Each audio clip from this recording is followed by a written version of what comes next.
A paz do Senhor Jesus, meus irmãos. Vamos prosseguir com o estudo que estamos fazendo sobre os atributos de Deus, que é o tema da revista desse segundo trimestre de 2021. Hoje nós estaremos refletindo sobre a santidade de Deus, que é o título da lição de número 7. Então esse é o cardápio para o nosso espírito hoje, tá bom? E por falar em cardápio, quando você vai num restaurante para almoçar e você gosta da comida, aí você dá um joinha pro garçom e fala: olha, eu vou voltar outras vezes, não é? Por que não fazer isso também com o alimento espiritual? Então, se você gostar da lição de hoje, dê o seu joinha aí, tá bom? E se inscreva. Você se inscrevendo no canal é como se você estivesse dizendo: olha, eu vou voltar para me alimentar novamente por aqui, tá bom? No final do vídeo, eu estarei retornando com as considerações finais, tá bom? Vamos então refletir um pouco sobre a santidade de Deus, que por sinal é mais um dos atributos comunicáveis de Deus, que Deus compartilhou conosco quando recebemos Jesus como Salvador e Senhor. Os textos de referência para essa lição estão em 3 livros da Bíblia. Em Êxodo capítulo 15, versículo 11, Moisés, após atravessar o Mar Vermelho com o povo de Israel, ele cantou: ó Senhor, quem é como tu entre os deuses? Quem é como tu, glorificado em santidade, terrível em louvores e obrando maravilhas?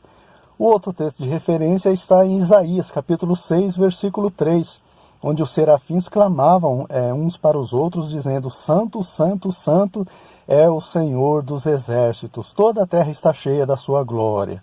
João teve essa mesma visão aproximadamente 800 anos depois. Lá no livro do Apocalipse está registrado ali, né, que ele teve a visão dos adoradores proclamando com as mesmas palavras a santidade de Deus. O terceiro texto de referência da lição de hoje está na primeira carta de Pedro, capítulo 1, versículo 15 e 16. Mas como é santo aquele que vos chamou, sede vós também santos em toda a vossa maneira de viver. Porquanto está escrito: sede santos como eu sou santo. Irmãos, é isso que evidencia um atributo como inclusivo, quando Deus requer que façamos o mesmo. Foi assim com o amor: amai-vos uns aos outros como eu vos amei. Foi assim com a graça comum.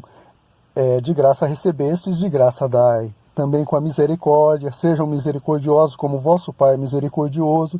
E é assim com a santidade: sejam santos como eu sou santo, não é? Então isso evidencia quando um atributo ele é inclusivo. O texto áureo dessa lição é o versículo 2 do Salmo 29. Dai ao Senhor a glória devida ao seu nome. Adorai ao Senhor na beleza da sua santidade. Ou seja, quando atribuímos a Deus os méritos de tudo que temos, de tudo que somos ou que conquistamos, nós estamos adorando a Ele na beleza da sua santidade. Esse Salmo 29 é de Davi. E como é bom, né, irmãos, quando alguém prega o que vive. Quando Davi ele venceu seus inimigos, as mulheres vieram dançando e cantando. Saul venceu seus milhares, mas Davi seus 10 milhares. Então Davi ele deu a glória devida a Deus. Ele disse lá no Salmo 124, se não fosse o Senhor, ora diga Israel, se não fosse o Senhor que esteve ao nosso lado quando os homens se levantaram contra nós, eles nos teriam engolidos vivos. Isso é dar a glória devida a Deus, isso é adorar a Deus na beleza da sua santidade. Davi ele está dizendo, não fui eu quem venceu 10 milhares, não, foi Deus. Não fui eu quem venceu o gigante Golias, foi Deus, né? E que lição para nós. A verdade aplicada diz que quando somos corrigidos pelo Senhor, é para o nosso proveito, é para sermos participantes da sua santidade. Por isso que Jó disse: feliz o homem ao qual Deus corrige, não desprezes, pois, a correção do Senhor.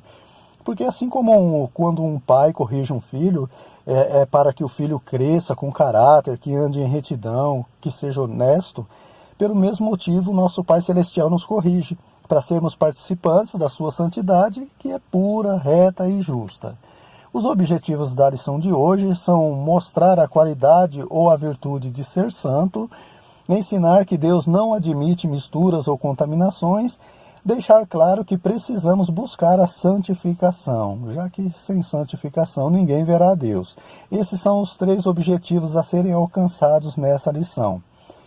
O tópico 1 diz que a santidade está relacionada à pureza e à retidão de Deus. E por ser santo, puro e reto em sua essência, Deus exige que seus seguidores também sejam, pois Ele mesmo nos capacitou para isso, incluindo em nós esse atributo ao recebermos Jesus e passarmos a ser templos do Espírito Santo. E quando o comentarista diz que Deus exige isso de nós, é que não é uma opção nossa andarmos em santidade, mas um dever. A ordem está no imperativo. Sejam santos porque eu sou santo. E Jesus nos deixou o exemplo para que sigamos suas pisadas. Claro que Deus é perfeito em santidade, enquanto que nós não podemos ser perfeitos, porque temos a natureza pecaminosa, habitamos num corpo corruptível, mas assim como alguém quando nasce precisa crescer, nós também quando nascemos de novo, espiritualmente, há necessidade de um crescimento, de um aperfeiçoamento dia após dia em santidade. E a santidade, ela não se adquire da noite para o dia, é um processo, um aprendizado. O item 1.1 diz que Deus é perfeito, Ele não erra, não tem falha alguma, não tem mancha, não tem pecado. Por isso que o cordeiro para sacrifício lá no Antigo Testamento, ele não deveria ter manchas ou defeitos, porque apontava para Cristo, o Cordeiro de Deus que tira o pecado do mundo, o Cordeiro imaculado, incontaminado. E somente aquele que é santo pode se aproximar de Deus. É necessário se afastar das impurezas, do pecado, porque eles fazem separação entre nós e Deus. O pecado perto de Deus é como a gasolina próxima ao fogo, eu tenho dito isso aqui. O escritor aos Hebreus, ele diz que o nosso Deus é um fogo consumidor. E quando Moisés subiu lá no Monte Sinai para falar com Deus, a Bíblia diz que o monte fumegava com a presença de Deus. E a ordem era para que ninguém sequer tocasse no monte, né? Porque o contraste entre a santidade de Deus e o pecado do homem é muito grande, é imenso. Hoje nós entramos na presença de Deus porque o sangue de Jesus Cristo nos purifica de todo o pecado. Quando andamos na luz e temos comunhão uns com os outros, né? É bom deixar claro. Deus olha para nós, irmãos, e vê o sangue de Cristo sobre nós. Da mesma forma que lá no Egito, o sangue do cordeiro nos umbrais das portas dos israelitas era um sinal que ali havia alguém do povo de Deus. E o anjo, então, poupava aquele lugar. Nós somos pecadores, sim, mas somos santificados por Cristo. Por isso, é necessário recebê-lo como Salvador e Senhor e viver em santidade, dia após dia. O item 1.2, irmãos, diz que Deus é absolutamente isento de pecado. Ele não se contamina, não tem impurezas, e por isso ele não se relaciona com pessoas impuras. Não que ele rejeita os impuros, mas as impurezas dos impuros. Então, ele recebe os impuros e purifica, como fez com Isaías, que tinha os lábios impuros, e um serafim purificou seus lábios com uma brasa viva. O fato é que, para se aproximar de Deus, nós temos que estar continuamente buscando uma vida de santificação. Sem santificação, ninguém verá a Deus, ninguém se aproxima de Deus. Deus está no sentido oposto ao pecado. Então, quanto mais nós nos aproximamos do pecado, mais nos afastamos de Deus. E também, quanto mais nós nos afastamos do pecado, nós nos aproximamos de Deus. O item 1.3 diz que a santidade de Deus exige que ele julgue o pecado. Irmãos, se Deus aceitasse o pecado, né, o adultério, mentira, idolatria, desobediência, o pecado em geral, ele não seria santo. O pecado desperta a ira de Deus, porque é uma afronta contra a sua santidade. Então, brincar com o pecado é brincar com fogo. Talvez alguém até questione, mas, irmão, a Bíblia diz que não há ser humano que nunca peque, que todos pecaram e destituídos estão da glória de Deus, que se dissermos que não temos pecado, nós já somos mentirosos, enganamos a nós mesmos, porque nós pecamos, não é? Já cometemos o pecado da mentira quando falamos isso. E Paulo também diz que o pecado habita em nós. E agora, né? Quem me livrará do corpo dessa morte? Paulo estava com essa dúvida também. Mas ele sentiu um refrigério quando ele lembrou de Jesus, Dou graças a Deus por nosso Senhor Jesus Cristo. E João também disse, meus filhinhos, não pequeis, mas se alguém pecar, temos um advogado diante de Deus, Jesus Cristo, o justo. João está dizendo que o crente ele não deve viver pecando, mas se acontecer um acidente no percurso, pecar involuntariamente e seguido de um arrependimento sincero, temos um advogado diante do Pai. O tópico 2 diz que a santidade é a beleza e a glória de Deus. Então o comentarista, o pastor Valdir Alves, ele destaca aquele cântico de Moisés que falamos no início, quando ele passou pelo mar em seco. Moisés engrandeceu a Deus, ele deu a glória devida a Deus, adorou ao Senhor na beleza da sua santidade, como Davi, diante daqueles elogios daquelas mulheres que vieram cantando e dançando. Moisés ele poderia cantar o mesmo. Se não fosse o Senhor, ora diga Israel, que esteve ao nosso lado, quando o faraó se levantou contra nós, ele nos teria engolidos vivos. Moisés, com o seu cântico, ele está reconhecendo que não foi ele quem abriu o mar, nem a sua vara. Foram apenas instrumentos usados nas mãos de Deus. Não é? É importante observar isso, irmãos, porque muitos falsos mestres ensinam as pessoas a exaltar o instrumento e não o Deus que usa o instrumento. O fato das pessoas, por exemplo, tocarem no lenço e no avental de Paulo e serem curadas, foi uma experiência de Paulo com Deus. Não podemos pegar como princípio, como regra e querer levar o lenço do pastor para casa, a água do Jordão para casa, onde o Naamã foi curado da lepra, ou o cajado de Moisés. Não podemos. O princípio ali, que serve para todo o tempo e todos os povos, é que Deus curou muitos através do lenço de Paulo, que Deus abriu o mar através da vara de Moisés, que Deus curou a lepra de Naamã nas águas do Jordão. Mas lenço não cura, vara não abre o mar, a água do Jordão não cura a lepra, é Deus quem cura. E como Ele quer, né? Então esse é o princípio. O povo, irmãos, se deixa levar muito facilmente pelas superstições, por essas fantasias. Queriam até idolatrar aquela serpente de bronze que Moisés levantou no deserto, onde todos que olhassem para ela seriam curados das picadas da serpente, que Deus colocou lá no meio do povo, né, devido à sua desobediência, sendo que aquela serpente era apenas uma referência a Cristo na cruz, onde a serpente, que é Satanás, feriu Jesus através dos nossos pecados. Né? E todos que olharem para Cristo serão curados do veneno da serpente lá no Éden, que é o pecado. Mas enfim, devemos exaltar a Deus em seus feitos, como Moisés fez, como Davi fez e tantos outros. O item 2.1 diz que a santidade de Deus não sofre alterações. Ela é imutável, como todos seus atributos, não sofre variações nem oscilações, diferentemente de nós, que estamos no processo ainda, estamos em crescimento no aprendizado.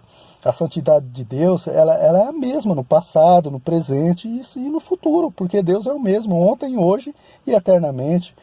E isso serve de alerta para aqueles que tentam justificar seus erros, dizendo que os tempos são outros, estamos no século XXI, na era moderna. Irmãos, Deus não muda. Então o modelo de santidade para nós hoje é o mesmo dos antepassados. Interessante que, enquanto que alguns querem transformar experiências particulares do passado, como essas de Paulo, trazer para os tempos de hoje como princípios, outros, ou talvez até os mesmos, ignoram princípios de santificação, dizendo que era só para aquela época.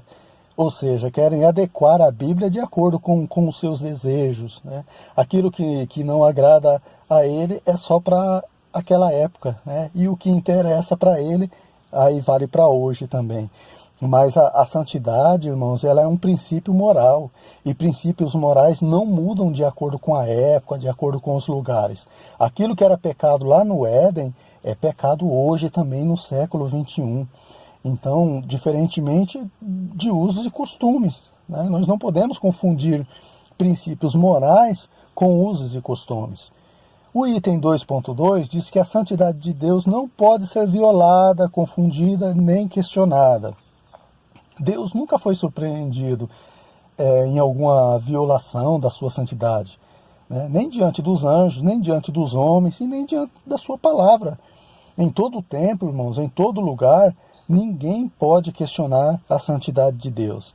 E isso é um exemplo para nós também, que devemos viver em santidade em todo tempo, em todo lugar, independente se o pastor está nos vendo, ou se um irmão ou algum conhecido está nos observando. O fato é que Deus nos vê, Deus nos filma diariamente, Deus nos observa. Os olhos do Senhor estão sobre toda a terra. Da sua morada Ele contempla todos os moradores da terra, né? Criatura alguma está encoberta diante de Deus. Todas as coisas estão nuas, estão claras diante dele. Agora, irmãos, a questão é a seguinte: será que alguém está questionando a minha santidade, onde eu moro, onde eu trabalho ou onde eu estudo? Será que eu tenho dado motivo para isso? É evidente que nós não somos perfeitos, né? E vamos errar uma hora ou outra, mas nós devemos evitar o máximo que venham questionar a nossa santidade. O 2.3 diz que a santidade de Deus é padrão e espelho para a sua criação. É o que diz o escritor aos Hebreus: estamos rodeados de testemunhas e devemos deixar o embaraço e o pecado que tão de perto nos rodeia. Como? Olhando para Jesus, né? Tendo Jesus como modelo, como padrão. Ainda que nós nunca iremos chegar nesse corpo corruptível ao nível de santidade de Jesus, mas nós vamos melhorar muito se termos ele como modelo, como padrão de santidade. Nós fomos chamados para viver em santidade, né? Um contínuo progresso em Cristo, dia após dia, degrau por degrau. A santificação ela é como uma escada que vai do chão até o céu. Quando recebemos Jesus como Salvador e Senhor, nós saltamos no primeiro degrau dessa escada e a tendência é irmos subindo, sempre olhando para cima, sempre olhando para o céu, para Jesus. Às vezes nós escorregamos um ou outro degrau devido às nossas imperfeições, mas a graça de Deus nos ajuda a prosseguirmos subindo. Então, o dia de hoje, com relação à santidade, ele deve ser melhor que o de ontem. E o dia de amanhã deve ser melhor que o de hoje. E esse é o processo, sempre tendo Jesus como modelo, como padrão.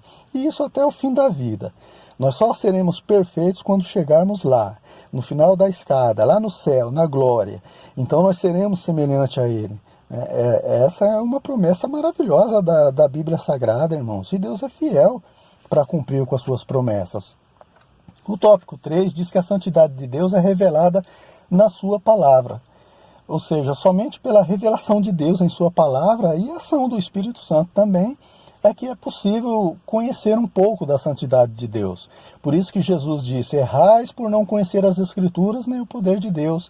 As Escrituras nos ensinam sobre a santidade e o poder de Deus, através do Espírito Santo, nos convence que devemos viver de acordo com essa santidade.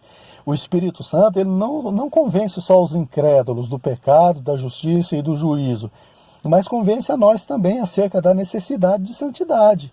E o conhecimento da palavra se adquire estudando. E o poder de Deus, a presença do Espírito Santo é através da oração. Então, santidade se adquire meditando em todo o tempo na palavra, orando em todo o tempo. Sem oração e sem palavra não tem como viver uma vida de santificação. Praticando essas obras que está lá em Isaías capítulo 1, versículo 16 e 17, que está aí na referência da lição, onde ele diz: lavai-vos, purificai-vos, tirai as maldades dos vossos atos, aprendei a fazer o bem, praticai o que é reto, ajudai o órfão, as viúvas. Irmãos, nós só podemos fazer tudo isso, saber que tudo isso é necessário quando nós conhecemos a palavra de Deus, quando nós estudamos a palavra. E o Espírito Santo nos convence que isso tem que sair do papel e entrar no nosso coração e colocarmos em prática. O item 3.1 destaca que a santidade de Deus o faz amar o pecador, mas aborrecer o pecado. Então, o fato de Deus amar o pecador não significa que ele está satisfeito com o pecador. O mesmo Deus que justifica o pecador por meio de Jesus também condena devido ao pecado.